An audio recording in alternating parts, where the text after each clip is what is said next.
Aí, galerinha do sexto ano, mais um assunto é do dia 17/2, tá?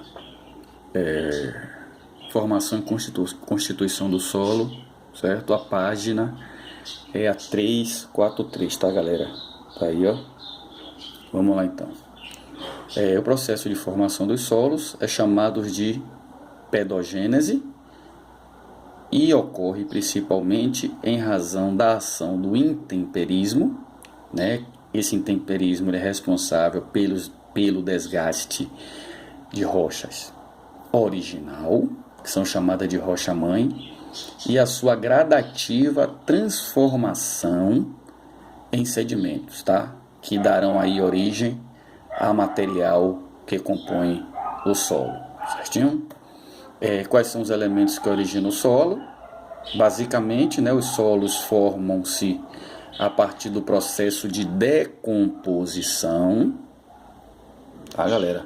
Processo de decomposição das rochas de origem, como eu falei, né, que são chamadas de rochas mães, tá? Que é a camada externa do solo, composta por material orgânico em estágio de decomposição. Tá aí, galera, a importância aí dos decompositores, tá? Do processo de decomposição, tá bom?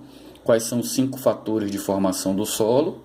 Né? A formação do solo ela é dada pela interação de fatores do ambiente ao longo do tempo, né? Que é a função, material de origem, relevo, organismo, vegetação e tempo, tá, galera? Aí são, né, os 5 fatores de formação do solo, beleza? Função, material de origem, relevo, organismo, vegetação e tempo, tá?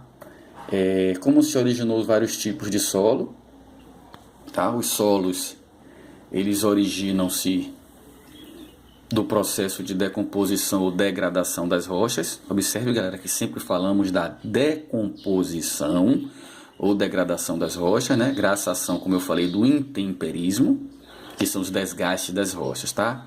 Assim, zonas com maior temperatura e umidade, né? Um exemplo, eles formam solos diferentes daqueles existentes em regiões de climas mais secos e a menos. Maior temperatura e umidade formam solos diferentes daqueles de regiões de clima seco, tá, galera?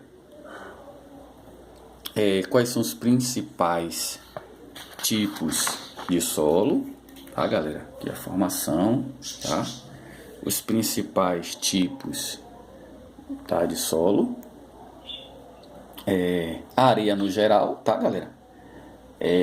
A areia é caracterizada por um acúmulo de pequenos pedaços de rochas ou minerais, responsáveis pela sensação de aspereza, ou seja, de atrito, tá, galera, do solo.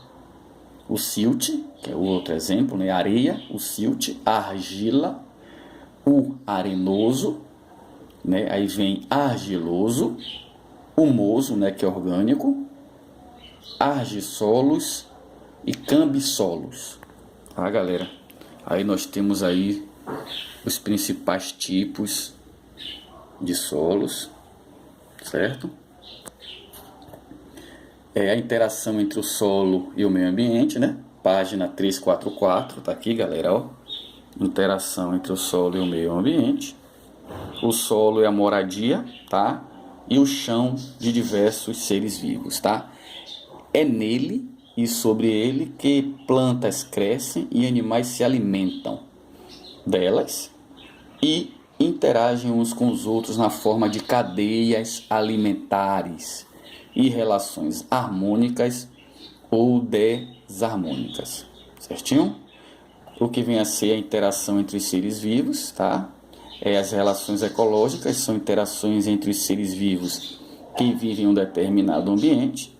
Todos os seres vivos, galera, eles relacionam-se um com o outro, tá? Nós temos o meio biótico, que são os seres que têm vida, e o meio abiótico, são aqueles que não têm vida, luz, água, tá? Temperatura.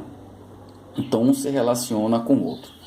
Tanto da mesma espécie, quando são espécies iguais nós chamamos de relações intraespecíficas, e quando são, né, galera, de espécies distintas, diferentes, relações interespecíficas, tá? Ainda, né, a relação entre seres vivos e não vivos, que foi o que eu falei, o biótico com o abiótico, né? Os seres vivos são aqueles que nascem, crescem, se reproduzem e morrem, como os animais, inclusive, né, os homens, tá? Fungo, plantas, algas, protozoários e bactérias, certo? São seres vivos. Os seres não vivos são aqueles inanimados, ou seja, galera, que não possuem vida, mas que também são desa, tá? Como o ar, a água, o solo e as pedras. Então, galera, um interage com o outro, tá? Um depende do outro. Os bióticos com os abióticos. Né? Eu tinha falado mais acima sobre o intemperismo, né? Consiste num conjunto de processos físicos, químicos e biológicos, tá, galera? Tá na página 344, tá aqui, galera, ó, tá?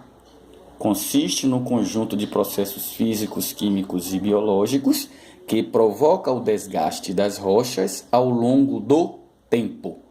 São esses processos que fazem, por exemplo, que as rochas atingidas pelas ondas do mar transformem-se gradualmente nas areias das praias. Então, professor, aquela pancada que a onda dá nas pedras ocasiona uma transformação? Sim. Aquela pedra, quando a gente não vê, galera, aí, mas acontece, tá? Ela, quando vira areia, a rocha, ela vira areia com aquelas pancadas, né, que a onda dá nas pedras. Certo, galera? Tá aqui em temperismo. Nós temos abaixo também o que é humus. Ainda, galera, na página 344, tá? O humus é o produto resultante da matéria orgânica decomposta a partir do processo digestório das minhocas, formando uma compostagem natural, agregando ao solo os restos de animais e plantas mortas e também seus subprodutos. Galera, a minhoca tem importância para o solo. A minhoca ela facilita a entrada de oxigênio porque elas fazem furos. Quando elas se locomovem, elas fazem pequenos furos no solo, né, o que facilita a entrada de oxigênio aí para essa nutrição desse solo, para esse solo ser um solo bem produtivo, tá, galera? Então tá aí mais um assunto, tá? Nós temos as imagens que vocês podem estar olhando no módulo, tá? E aí, qualquer dúvida, galera, entre em contato, manda uma mensagem, certo? Pode me ligar, não tem problema nenhum, tá certo? Fiquem com Deus e tenham aí um bom dia.